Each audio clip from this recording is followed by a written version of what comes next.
परमेश्वर की संतान के रूप में नया जन्म पाने से आपको सारी जलन को दूर करना है और डाह और ये सारी चीजों को दूर करना है और भूखे हो जाए इस निर्मल दूध के लिए जो प्रभु का वचन है कि आप इसके द्वारा बढ़ते चले जाए।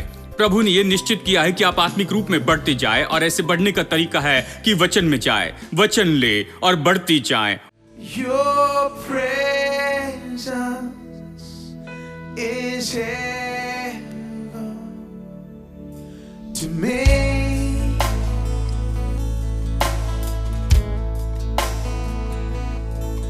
Your presence is heaven to me.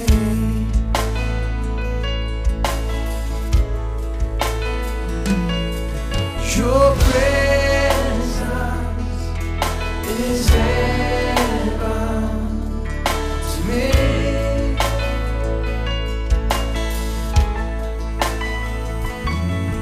Your presence is heaven to me.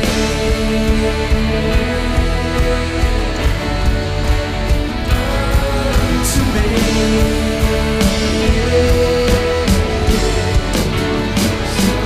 Singing, oh Jesus, oh Jesus, your presence is heaven to me. Oh Jesus, oh Jesus, your presence, everybody.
Romeo अध्याय 8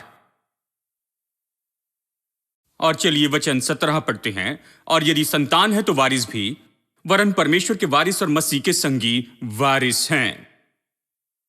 हम चर्चा कर रहे हैं हम कौन हैं, हमारे पास क्या है और हम क्या कर सकते हैं।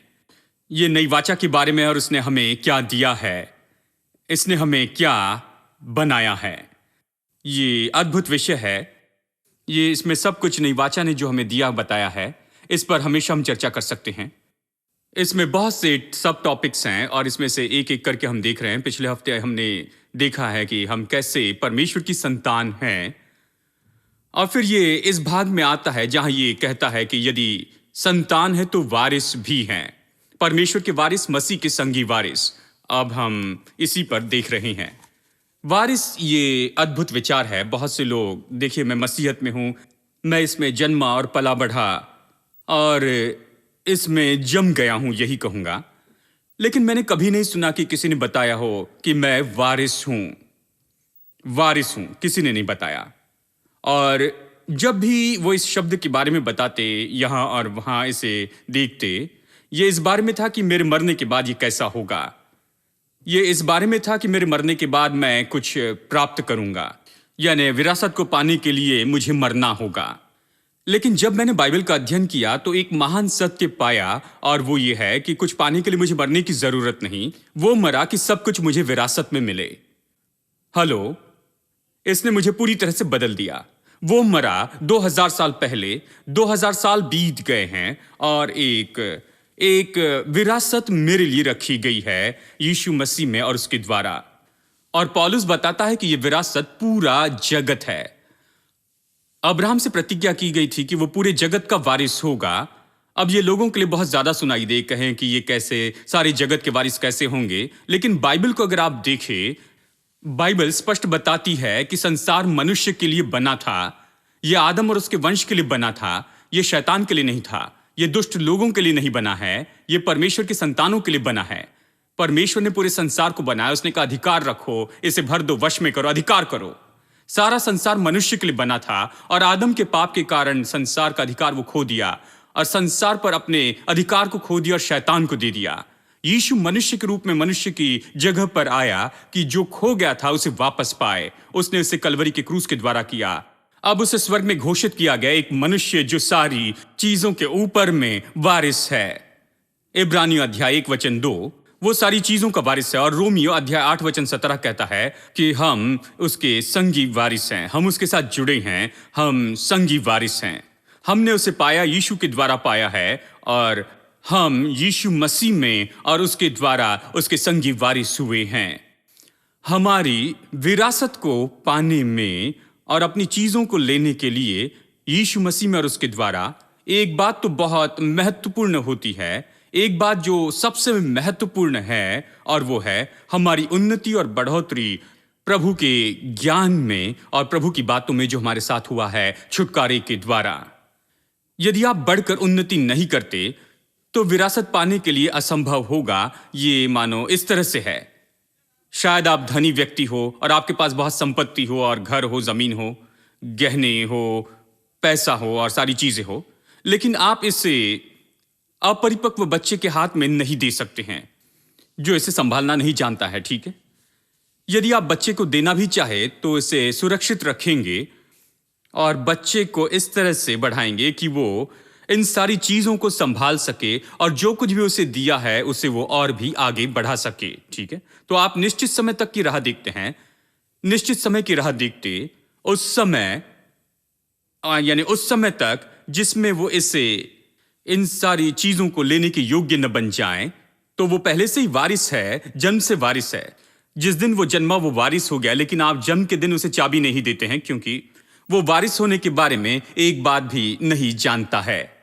शायद वो राजा के घर में पैदा हुआ हो, बच्चा कुछ नहीं जानता कि वो कौन है, वो क्या है और उसे क्या दिया गया है और वो क्या कर सकता है, वो कुछ नहीं समझता, इसलिए वो बच्चा है। और इसीलिए हम बच्चे को कीमती चीजें नहीं देते हैं। हम इसे अपने पास रखते हैं जब तक कि वो बच्चा बड़ा ना हो जाए और इसकी पूरी देखभाल न कर सके। अब आत्मिक जीवन में भी इससे कुछ अलग बात नहीं। बहुत से लोग इसका आनंद नहीं उठाते हैं क्योंकि हालांकि वो तो वारिस हैं, हालांकि वो पूरी तरह वारिस हैं और जिस दिन उन्होंने नया जन्म पाया है उस दिन वो वारिस बने, लेकिन वो बच्चों के जैसे हैं। उनके आत्मिक जीवन में वो विरासत का आनंद नहीं उठा पाते हैं जो परमेश्वर ने उनके व्यवहारिक जीवन के लिए तैयार रखी है। मैं ये इसलिए कह रहा हूं क्योंकि लोग कहते हैं मैंने 25 साल पहले बपतिस्मा लिया, चर्च में जुड़ा, विरासत कह रहे हैं मैंने किसी का आनंद नहीं उठाया है, मुझे कुछ नहीं दिया गया। खैर, प्रभु राह देख रहा है कि आप बड़े हो जाएं। परमेश्वर चाहता है कि आप एक वयस्क परिपक्व पुत्र हो जाए, बच्चा होने के बजाय। सब कुछ तो आपका है। परमेश्वर कहता है कि सारा संसार तुम्हारा है। जानते हैं, जब आप बढ़ते हैं और परिपक्व होते हैं और जब आप समझते हैं और जानते हैं कि आप कौन हैं, आपके पास क्या है और आप क्या कर सकते हैं, और समझते हैं कि आपको क्या मूल्य दिया गया है और आप इसे कैसे संभालेंगे, वहीं पर आप सच में इन सारी चीजों को लेते हैं जो परमेश्वर ने आपके लिए रखी हुई है। कितने लोग मेरी बात समझ रहे हैं? ठीक है, चलिए आगे बढ़ते हैं। देखते हैं गलातियों अध्याय 1, गलातियों अध्याय 4 वचन 1। अद्भुत वचन है। मैं ये कहता हूं कि वारिस जब तक वो बालक है, यद्यपि वो सब वस्तुओं का स्वामी है, तो भी उसमें और दासों में कोई भेद नहीं। चलिए एम्पलीफाइड वर्जन से पढ़ते हैं। ये बहुत सरल है। ये कहता है जब तक कि वारिस एक बच्चा है, जब तक वारिस बच्चा है, यानी ब्रैकेट में कम उम्र का है, वो गुलाम से अलग नहीं होता है। हालांकि वो तो सारी संपत्ति का मालिक होता है। हेलो, हालांकि वो सारी संपत्ति का मालिक है, वो गुलाम से अलग नहीं होता। उन दिनों में गुलामी बहुत सामान्य थी। गुलाम बच्चों की देखभाल करते थे, सब देखते, खेत में काम करते थे, और ये सब उस समाज में था। अब पौलुस उस समाज की पृष्ठभूमि में होकर बात करता है, गुलामी को सहमति नहीं देता, वो केवल कुछ समझाने की कोशिश कर रहा है। जानते हैं, ये गुलामी को सहमति देने की बात नहीं है, और बाइबल कहीं भी इस तरह की बात को नहीं कहती। तो पौलुस उस पृष्ठभूमि में होकर बात करता है, लोग उस पृष्ठभूमि में थे, लोग इस तरह की बात को समझते थे। वो कहता है वारिस जब तक कि वो बच्चा है, जब तक कम उम्र का है, जब तक नहीं समझता कि वो कौन है, वो क्या है और क्या कर सकता है और उसे क्या दिया है, तो उसमें और उसके घर में जो गुलाम है उसमें कोई भी फर्क नहीं होता है। गुलाम तो वो था जिसके पास कुछ नहीं था, वो केवल गुलाम है, ठीक है, उसके पास कुछ नहीं है, उसके पास कुछ भी नहीं, वो पूरी तरह से गरीब है। लेकिन ये बच्चा तो वारिस है, वो वारिस है सारी चीजों का। हां, शायद ये राजा के घर में पैदा हुआ होगा, शायद वो पूरे देश का मालिक होगा, लेकिन कोई फर्क नहीं है। देखिए, एक तरफ से ये गुलाम है जिसका कुछ नहीं है, जो पूरी तरह कंगाल है, और दूसरी ओर ये बच्चा है जो इतना धनी है, राजा के घर में पैदा हुआ और सारी चीजों का मालिक है। लेकिन शुरू में इन दोनों में कोई फर्क नहीं होता है जब तक कि वो बच्चा कम उम्र का होता है, जब तक कि वो बच्चा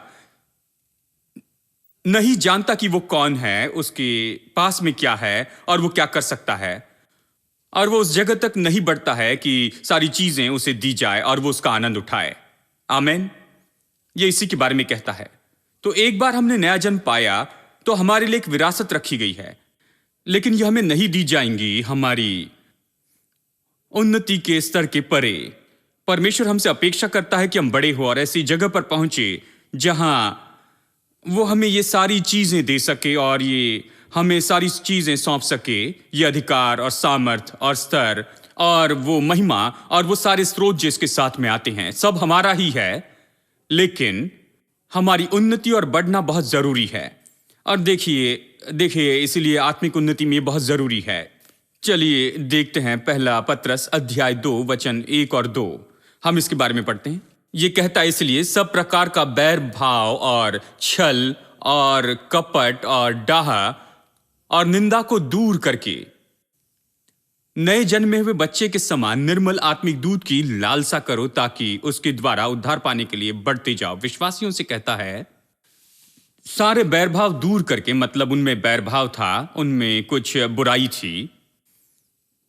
कहता है दूर करो सारे बैरभाव और सारा छल और सारा कपट, मतलब उनमें ये सारी चीजें थी। वो विश्वासियों को लिखता है, वो कहता है कि दूर करो, और डाह और बुरा कहना और ये सब। देखिए, जब आप नया जन्म पाते हैं तो आप तुरंत बिल्कुल नए व्यक्ति नहीं हो जाते हैं, जहां आप में किसी तरह की कोई भी बुराई नहीं, आप कुछ बुरा नहीं कहते हैं, जहां आपने सच में जलन से पीछा छुड़ा लिया है और डाह और इन सब से। ये ऐसा नहीं कि नया जन्म पाते ही आप पूरी तरह से एक पल में ही सारे सिद्ध हो गए हैं। आप निश्चित पृष्ठभूमि से आते हैं, आप किसी तरह से व्यवहार करते थे, आप एक समाज से हैं, आपके जीवन पर प्रभाव डाला गया है, आप एक तरह से जीते आए हैं, एक तरह से सोचते आए हैं, एक तरह से काम करते आए। जब आप नया जन्म पाते हैं, आपकी आत्मा में, आपके भीतर कुछ होता है। यदि कोई मसीह में है तो वो नई सृष्टि है, पुरानी बातें बीत गई है और सब कुछ नया हो गया है। कहां? मेरी नाक नहीं बदली है, मेरा चेहरा नहीं बदला है, मेरी शक्ल नहीं बदली है, मेरा कद नहीं बदला है, जानते हैं, मेरे शरीर में कुछ भी नहीं बदला है, सामान्य रूप में मेरे मन में कुछ भी नहीं बदला है।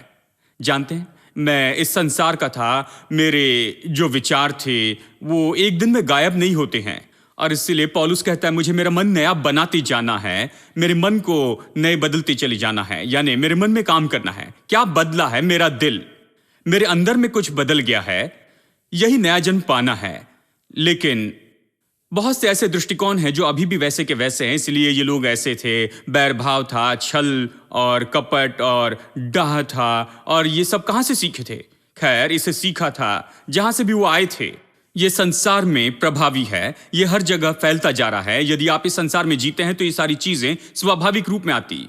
मैं ये आपसे कहता हूं, जानते हैं, हमारी मातृभाषा तमिल सीखने के लिए यहां तमिलनाडु में और जहां भी आप रहते हैं आपकी मातृभाषा, कई बार उन्हें पीट पीट कर मातृभाषा सिखानी पड़ती है।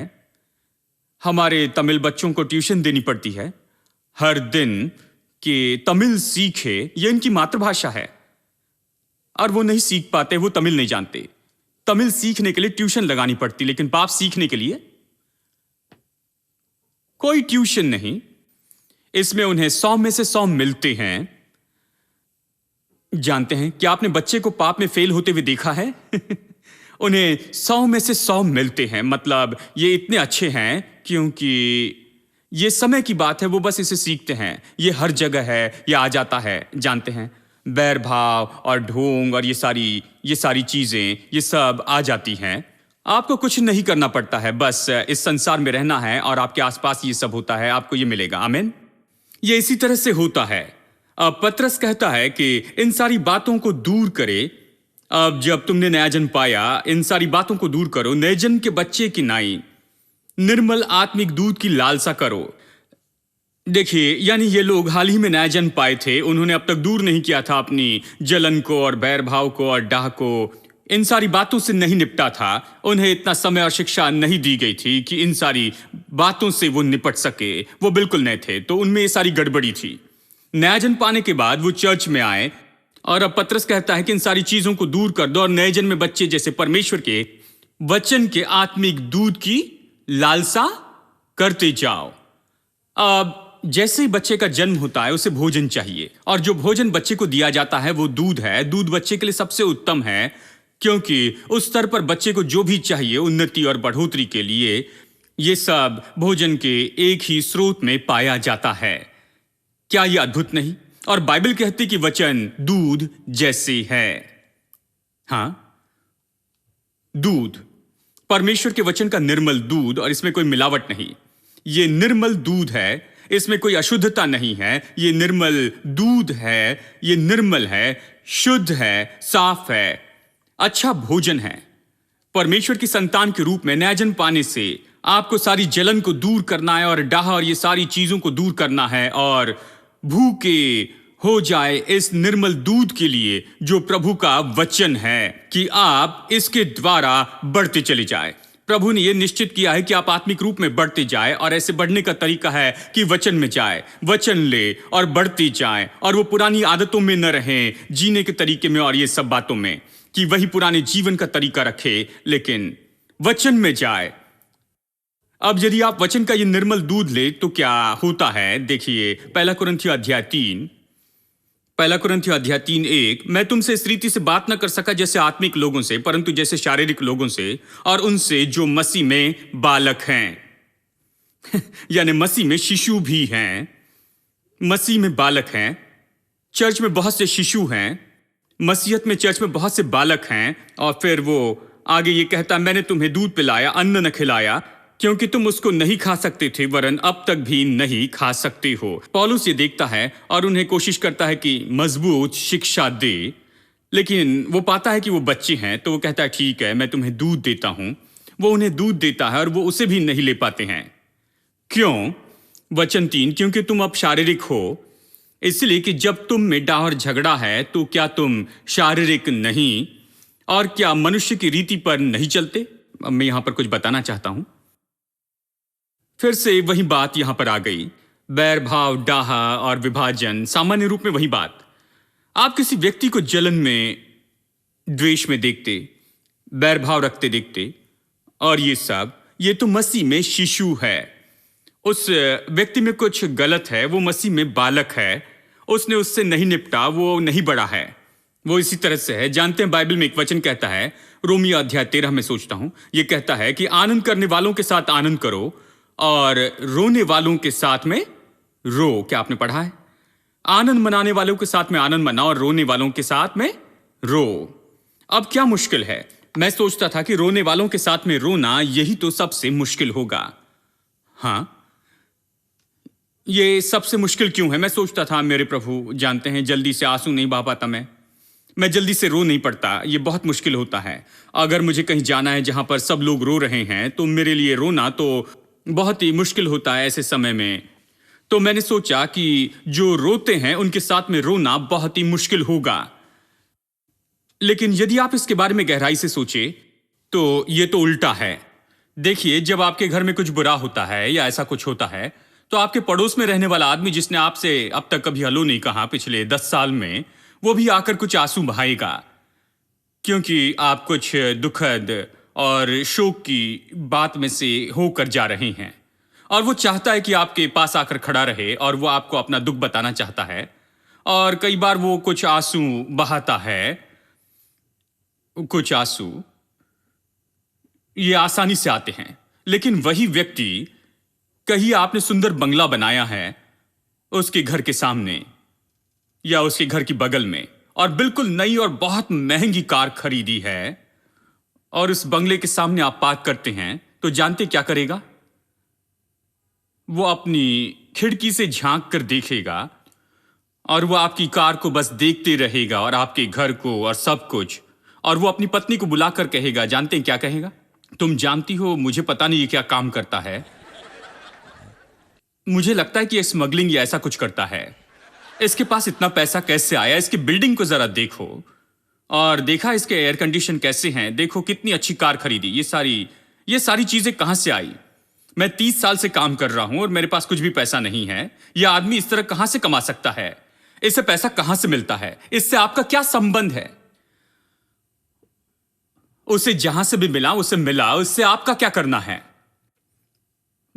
लेकिन यही स्वाभाविक मनुष्य की विचारधारा है। स्वाभाविक मनुष्य की विचारधारा ये नहीं कि आनंद के साथ आनंद मनाए। वो खड़े होकर कहेंगे, सुनो ये अद्भुत घर है, सुंदर है, प्रभु का धन्यवाद कि उसने आशीष दी है। नहीं, वो ऐसे जवाब नहीं देंगे। आपके लिए ये तो चमत्कार का व्यक्ति होगा यदि कोई ऐसा कहता है। तो वो ऐसे नहीं आते हैं। उसका तो पूरा स्वभाव ही बदल जाएगा, उसका चेहरा बदल जाएगा। ये बताता है कि वो अंदर से जलन महसूस करता है, भीतर में द्वेष है आपके साथ में कुछ अच्छा होने पर और उसके साथ नहीं हुआ। आपको अगर अच्छी नौकरी मिली, 2 लाख प्रति माह की तनख्वाह, और पड़ोसी से जाकर कहे मुझे नौकरी मिली है 2 लाख की तनख्वाह प्रति महीने, जानते वो क्या कहेंगे? वो कहेंगे मैं 20 साल से काम कर रहा हूं और मुझे 50,000 की भी नहीं मिले। मुझे पता नहीं तुम लोग कैसे करते हो, हमेशा मुझे ही पीछे छोड़ दिया जाता है। वो शिकायत करने और कुड़कुड़ाने लगते हैं। वो जलन रखते और सह नहीं सकते। मनुष्य की विचारधारा यही है। मनुष्य के विचार ऐसे ही हैं। हां, स्वाभाविक मनुष्य तो यही सोचता है कि मैं ये नहीं कह रहा कि लोग बुरे हैं, नहीं, मैं ये नहीं कह रहा। मैं कह रहा हूं कि स्वाभाविक मनुष्य, साधारण मनुष्य ऐसा ही है। जब किसी के साथ कुछ अच्छा होता है वो तुरंत इसके बारे में खुश नहीं हो सकता। वो महसूस करते हैं कि किसी तरह से वो इसे नहीं पा सके। ओ इसे देखिए, किसने इसे ये दिया, इसे ये पैसा कहां से मिला। वो ऐसे बातें करते हैं। वो नहीं कह सकते प्रभु की स्तुति, प्रभु ने आशीष दी। लेकिन आत्मिक विश्वासी अलग होते हैं। देखिए, वो तो बच्चे हैं। जब आप ऐसे विश्वासी को देखते हैं, मैंने ऐसे बहुत से विश्वासी को देखा है, आप ऐसे बैठे जैसे पता नहीं, लेकिन मैंने अपने जीवन में बहुत से ऐसे लोगों को देखा हूं। ठीक है, मैं अपने जीवन में ऐसे लोगों से मिला हूं और जब आप ऐसे लोगों से मिलते हैं तो तुरंत ही आप उन्हें पहचान सकते, कह सकते हैं ये बालक है। आप उसे शांत नहीं कर सकते, वो रोता ही रहेगा। आज रोएगा, कल रोएगा, अगले साल भी रोएगा और 10 साल बाद अगर आप उनसे मिले तभी भी वो रोता ही रहेगा। उसे गुस्सा आया है कि आपको मिला और उसे नहीं मिला है, ये उसकी समस्या है। फिर हर रविवार वो अपनी बाइबल उठाकर चर्च में जाएगा और वो हर जगह बकबक करते जाएगा, आपके बारे में कहेगा ये और वो, जो नहीं जानते उसे भी कहते जाएगा, जैसे कि वो उस पर पूरी तरह से अधिकारी है। वैसे बातें करेगा जैसे उसने आपके बैंक स्टेटमेंट और इनकम टैक्स स्टेटमेंट देखे हुए हो, उन्हें सारा विवरण पता है। वो ऐसे ही बातें करते हैं। मैंने ऐसे बहुत से लोगों को देखा है। लेकिन आत्मिक विश्वासी अलग होते हैं। आत्मिक विश्वासी अलग तरह से सोचते हैं। People, be strong for the Lord thy God.